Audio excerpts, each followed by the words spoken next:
এই বাংলাদেশ 1971 সালে আমাদের এখানে যারা মুরব্বী অনেকরাম রয়েছেন, মুরব্বী রয়েছেন, আপনারা জানেন এই বাংলাদেশ স্বাধীন হয়েছিল 1971 সালে তিনটা বিষয়কে সামনে রেখে। পাকিস্তান নামক যখন রাষ্ট্রটা গঠিত হয়, পূর্ব পাকিস্তান এবং পশ্চিম পাকিস্তান, পাকিস্তান আমাদের সঙ্গে বৈষম্য করেছে, ঠিক কিনা? পশ্চিম পাকিস্তান এই বৈষম্য করার কারণেই সাম্য, মানবিক মর্যাদা এবং সামাজিক ন্যায় বিচার সাম্য ছিল না। কেমন জানি আমাদের দেশ থেকে পশ্চিম পাকিস্তানিরা আমাদেরকে শোষণ করেছে, ঠিক না? আমাদের যত ধন সম্পদ তারা তাদের দেশে নিয়ে গিয়েছে, আর ন্যায় বিচার ছিল না। ওরা ছিল ক্ষমতায়, আমাদেরকে শোষণ করেছে, আমাদের প্রতি জুলুম করা হয়েছে, তাহলে বৈষম্য হয়েছে, ঠিক না? সামাজিক যে ন্যায় বিচার, এই সামাজিক ন্যায় বিচারটা ছিল না। জোরজার মুলুকদার, এই সাম্য, মানবিক মর্যাদা এবং সামাজিক ন্যায় বিচার প্রতিষ্ঠিত হোক, এই বিষয় তিনটাকে সামনে রেখেই বাংলাদেশের প্রায় 7 কোটি মানুষ সেদিন পাকিস্তানের বিপক্ষে সংগ্রাম করতে বাধ্য হয়েছিল, ঠিক কিনা? ঠিক 1971 সালে দেশ স্বাধীন করেছেন আপনারা যারা মুরব্বী আমাদের, আপনারা মুক্তিযোদ্ধা ছিলেন। যুদ্ধের পরে শেখ মুজিবুর রহমানের নেতৃত্বে দেশ পরিচালনা কাজ চলছিল, কিন্তু এমন এক পর্যায়ে হয়েছিল 1972 সংবিধান রচনা হয়েছে, 75 পর্যন্ত উনি ছিলেন। ইতিমধ্যেই আওয়ামী লীগ কিন্তু এক দল গঠন করার জন্য লেগেছিল, ঠিক কিনা? উঠে পড়ে লেগেছিল, এবং মানুষ ওনাকে কিন্তু আর রাখেনি কেন জানি, ঠিক কিনা? তার মানে ওনার শাসনে হয়তো অসন্তুষ্ট হয়েছিল, ঠিক কিনা? তারপরে জিয়াউর রহমান ক্ষমতায় এসেছিল, জিয়াউর রহমানও কিন্তু টিকতে পারে নাই। তার মানে বাংলাদেশের মানুষ তার উপরে অসন্তুষ্ট নিশ্চয় হয়েছিল, নাহলে কেন পৃথিবী থেকে তাকে সরানো হয়েছিল? আপনাদের কাছে আমার প্রশ্ন, জিয়াউর রহমানের পরে আবার সামরিক শাসক স্বৈরাচার এরশাদ ক্ষমতা দখল করেছিল। সাত্তার সাহেব যখন এসেছিলেন, ওনাকে উৎখাত করে হোসেন মোহাম্মদ এরশাদ ক্ষমতা গ্রহণ করেছিল, এবং কোনো ভোট উনি দেয় নাই। আসলে পাকিস্তানের সঙ্গে যে যুদ্ধটা হয়েছিল, সেটা হয়েছিল যে বাংলাদেশের পূর্ব পাকিস্তানের সমস্ত মানুষ 300 আসনের মধ্যে 288টা আসনে জয়লাভ করেছিল বাংলাদেশের মানুষ, ঠিক কিনা? আওয়ামী মুসলিম লীগ জয়লাভ করেছিল, কিন্তু পাকিস্তানি শাসক গোষ্ঠী ক্ষমতা হস্তান্তর করে নাই, ভোটের অধিকার দেয় নাই। ঠিক হোসেন মোহাম্মদ এরশাদ 9 বছর শাসন করেছে, শাসনের নামে আসলে বাংলাদেশকে শোষণ করেছে, ঠিক কিনা? এবং বাংলাদেশের মানুষের যে ভোটের অধিকার, সেটা ফিরিয়ে দেয়, কোনো ভোট দেয় নাই। এক পর্যায়ে বাংলাদেশের মানুষ তার উপর অসন্তুষ্ট হয়, সকলেই ঐক্যবদ্ধভাবে স্বৈরাচার হোসেন মোহাম্মদ এরশাদকে উৎখাত করতে বাধ্য হয়েছে, ঠিক কিনা? হোসেন মোহাম্মদ এরশাদকে উৎখাত করার পরে আবার নির্বাচন হয়েছে 1991 সালে। 1991 সালে ধানের শীষ জয়লাভ করেছিল, ঠিক না? ধানের শীষ জয়লাভ করলো, মানুষ মনে করেছিল যে ধানের শীষকে আমরা ভোট দিয়ে জয়যুক্ত করলাম, হয়তো আমরা শান্তিতে বসবাস করব, ঠিক কিনা?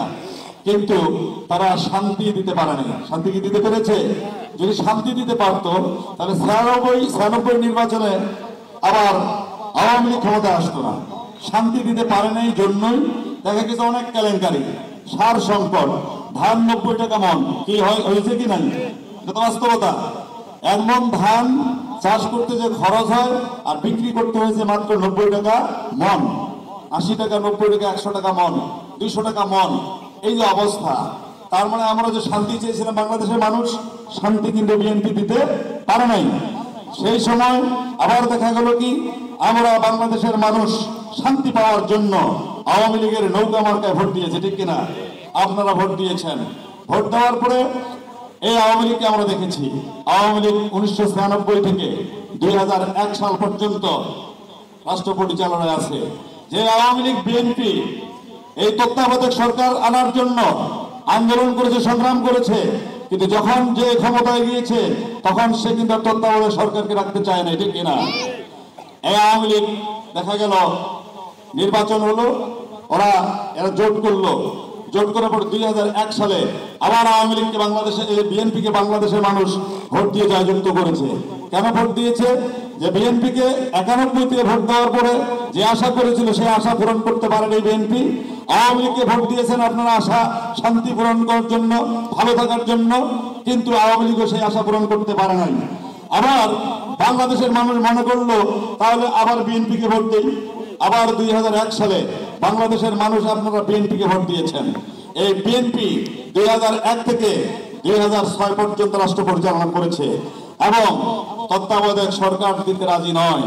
এমন পরিস্থিতিতে বাংলাদেশের মানুষ ঐক্যবদ্ধভাবে আবার আন্দোলন করেছে, সংগ্রাম করেছে এবং ও জোর করে কিন্তু আরো নির্বাচনে একতরফা নির্বাচন দিয়েছিল বিএনপি।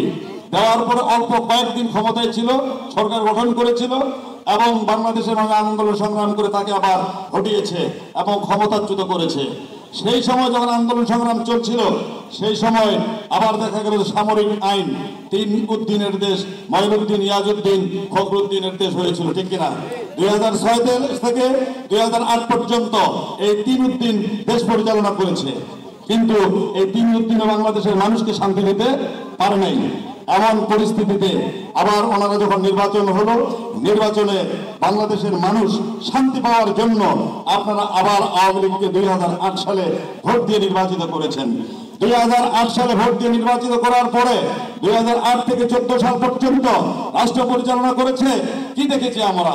দুর্নীতিতে ওরাও চ্যাম্পিয়ন করেছে, বিএনপিও বাংলাদেশকে দুর্নীতিতে 5 চ্যাম্পিয়ন করেছে, ঠিক কিনা? এই আমরা দেখেছি 2008 থেকে 14 সাল পর্যন্ত। ভোট দেওয়ার নামগন্ধ তো নাই। 14 সালে তত্ত্বাবধায়ক সরকার দেবে না, তাদের অধীনেই 2014 সালে আবার একতরফা ভোট ইলেকশন করেছে, ঠিক কিনা? 2014 সালে বাংলাদেশের অন্যান্য দল আমরা ভোটে অংশগ্রহণ করি নাই। 2014 সালে আমরা দেখেছি এই আসনে, পঞ্চগড় 2 আসনে নুরুল ইসলাম সুরন ভাইয়ের চাচাতো ভাই ইমরানকে আবার আমার প্রতিদ্বন্দ্বী করেছিল, ঠিক কিনা? জাসদের নেতা। ওরা ভাইয়ে ভাইয়ে একই দলীয় জোটের দলকে ওদের প্রতিদ্বন্দ্বী বানিয়েছে আর জাতীয় পার্টিকে লালিত দল হিসেবে তাদের সঙ্গে রেখেছিল, ঠিক কিনা? এই আমরা দেখেছি 2014 সালে ওরা ভোটে দিয়ে একতরফা ভাবে ওদের সরকার গঠন করেছে। 14 সাল থেকে 18 সাল পর্যন্ত বাংলাদেশের মানুষ আমরা জাতীয় সরকার চেয়েছি, অন্যান্য দল তত্ত্বাবধায়ক সরকার চেয়েছে, কিন্তু আওয়ামী লীগ আমাদের বাংলাদেশের মানুষের মনের কথা, মনের অবস্থা বুঝতে সক্ষম হয়নি, ঠিক কিনা? এবং তারা 18 সালে আবার বুঝ দিয়েছে আমাদেরকে, আসেন আপনারা সবাই আমাদের অধীনে নির্বাচন করেন, আমাদেরকে পরীক্ষা করেন, আমরা নিরপেক্ষ নির্বাচন দেব। বাংলাদেশের অন্যান্য দল সবাই এই কথাটাকে বিশ্বাস করেছে। ইসলামী আন্দোলন বাংলাদেশ আমরাও এটা বিশ্বাস করেছি যে পরীক্ষা করার দরকার আছে কিনা। আমরা বিএনপির যে জোট সরকার, জোট দলীয় কয়েক দল, ওরা ছিল 4 দল, ওরা তখন বহু দলে অংশগ্রহণ করেছিল। ইসলামী আন্দোলন বাংলাদেশ আমরা হাত পাখা মার্কা নিয়ে 300 আসনেই জনময় বিশ্বাস হুজুর মনোনীত 300 আসনেই প্রার্থী ছিল হাত পাখার পক্ষে।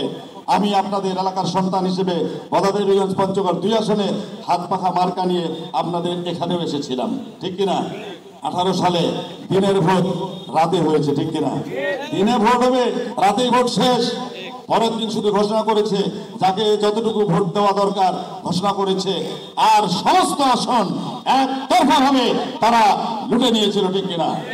এই হলো আওয়ামী লীগের অবস্থা, বিএনপির অবস্থা, জাতীয় পার্টির অবস্থা। এরপরও আমরা যদি আওয়ামী লীগ এবং বিএনপিকে বারবার দেখতে চাই তাহলে আমরা বাঙালি, আমরা বোকা, স্বর্গে বাস করছি, ঠিক কিনা? একটা কথা, একটা উদাহরণ দিয়ে শেষ করতে চাই। এক এলাকায় এক লোক ছিল কুখ্যাত খারাপ, সবচেয়ে খারাপ লোক। যত অপকর্ম আছে, চুরি বিদ্যায় ছিল উনি পারদর্শী, উনি সবসময় চুরি করতেন। ওনার চুরিতে এলাকাবাসী সকলে অতিষ্ঠ। এক পর্যায়ে উনি শেষ মুহূর্তে যখন মৃত্যুবরণ করবেন, এরকম পরিস্থিতিতে ওসিয়ত করলেন, কথা শেষ করছি, এখনই শেষ। উনি কি করলেন, ওনার ছেলেকে ওসিয়ত করলেন যে বাবা তুমি আমার নামটা একটু ঘুষাবা, আমাকে তো সকলে চোর বলে, আমার মৃত্যুর পরে যেন আমাকে কেউ চোর না বলে। তো ওই চোরের ছেলে কি করলেন যে ওনাকে যখন মারা গেলেন কবরস্থ করলেন। কবরস্থ করার পরে উনি যখন ভালো কাজ করতেছেন, মানুষ বলতেছে চোরের বেটার, মানে এর এত ভালো কথার থেকে হইলে তো চোরের বেটা, মানে ভালো কাজ করলেও বলছে চোরের বেটা ভালো কিভাবে হয়, এরকম কথা বলতেছিল। উনি যত ভালো কাজ করছেন মানুষ সকলে ওনাকে চোরের বাপ বলছে, চোরের ছেলে বলছে, তাহলে ওনার বাবার যে চোর নাম যে গেলানি এটা কিন্তু বন্ধ হচ্ছে না। তিনি কি শুরু করলেন? তিনিও চুরি করলেন। তিনি চুরি করতেছেন আর চুরি শেষে যখন মাল বের করে বাড়িতে চলে আসবেন তখন ওই বাড়িতে আগুন ধরিয়ে দিচ্ছিল।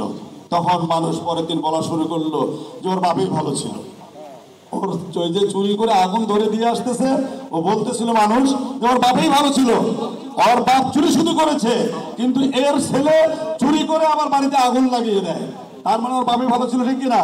ঠিক বাংলাদেশের মানুষ আমরা যেটা মনে করছি যে যখন আওয়ামী লীগকে ভোট দিয়েছি তখন আমরা দেখেছি এরা অনেক খারাপই করছে, তখন আমরা মনে করছি যে বিএনপি ভালো ছিল, আবার পরের বার বিএনপি ভোট দিছি। বিএনপি ভোট দেওয়ার পরে আবার দেখেছি তারা আওয়ামী লীগের চেয়ে বেশি খারাপ করেছে, তখন আমরা দেখতেছি যে না আগেরটাই ভালো, তখন আবার আমরা আওয়ামী লীগকে ভোট দিয়েছি। আমি বলতে চাই আসলে বাংলাদেশের 53 বছরে আমরা যা দেখেছি, অনেক দলের পরিবর্তন দেখেছি, অনেক নেতার পরিবর্তন দেখেছি, বাংলাদেশের মানুষকে শান্তি দিতে পারে নাই। দুর্নীতি, সন্ত্রাস, খুন, গুম লেগেই রয়েছে এবং বৃদ্ধি পাচ্ছে। এটাকে বন্ধ করার জন্য একমাত্র ইসলামী আইন যদি আমরা বাস্তবায়ন পার করতে পারি, কোরআনী শাসন যদি কায়েম করতে পারি, তাহলে দুর্নীতি বন্ধ হবে, দুঃশাসন বন্ধ হবে, সন্ত্রাস বন্ধ হবে। এজন্য আমরা আগামী আর আওয়ামী লীগ, বিএনপি, জাতীয় পার্টি কাউকে দেখতে চায় না বাংলাদেশের মানুষ। আমি বাবরহাটবাসীকে বলতে চাই, আপনারা কি আবার তাদেরকে দেখতে চান? না, আগামীর দেশ হোক কোরআনের বাংলা, আগামীর দেশ হোক ইসলামী আন্দোলন বাংলাদেশের দেশ, আগামীর দেশ হোক হাত পাখার দেশ। No Awami League, no BNP, no Jatiya Party, Islam is the best. অতএব ইসলামকে ক্ষমতায় নেওয়ার জন্য সকলকে ঐক্যবদ্ধভাবে আগামীতে আমরা হাত পাখা মার্কায় ভোট দিয়ে পীর সাহেব চরমনের হাতকে জয়যুক্ত করে শক্তিশালী করে বাংলাদেশের সংসদ ভবনকে কোরআনের রাষ্ট্রে পরিণত করতে চাই। রাজি আছেন ইনশাআল্লাহ? এই উদাত্ত আহ্বান রাখে সকলকে ধন্যবাদ জানিয়ে শেষ করছি।